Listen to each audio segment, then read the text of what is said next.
বন্ধুরা, আজকের গল্পের আসরে তোমাদের জন্য থাকছে গোপাল ভাঁড়ের গোপালের আজব শিশু ধরা। মহারাজ কৃষ্ণচন্দ্রের সময় যানবাহনের খুবই অসুবিধা ছিল। স্থলপথ ছাড়া জলপথ দিয়েও লোক যাতায়াত করত। জলপথে বজরাই তখনকার দিনে যাতায়াতের একমাত্র উপায় ছিল। এক মহিলাকে প্রায়ই দেখা যেত বজরায় করে উঠতে এবং এদিক ওদিক ঘোরাফেরা করতে, একটি কাপড়ে জড়িয়ে শিশু কোলে করে। শিশুটিকে সর্দি কাশির ভয়ে সব সময় জামা কাপড় দিয়ে জড়িয়ে ঢেকে রাখতেন। কেউ দেখলে মনে করত 1 বছরের মতো বয়স। শিশুর সর্দি কাশির ভয়ে এমনইভাবে জড়ানো থাকতো।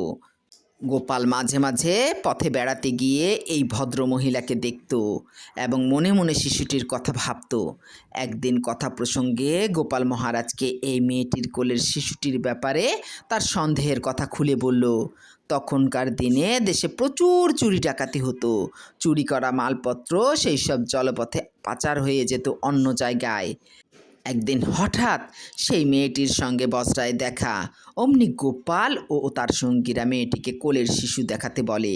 মেয়েটি কোনো মতে শিশু দেখাতে রাজি হয় না। তখন গোপালরা জোর করে মেয়েটিকে কোলের ছেলেটি সহ রাজবাড়িতে হাজির করে। মহারাজের সামনে ছেলেটিকে কোল থেকে নামাতে বললে দেখা গেল ছেলে নয়, জড়ানো ছেলের মধ্যে যত রাজ্যের সোনাদানা চোরাই মাল।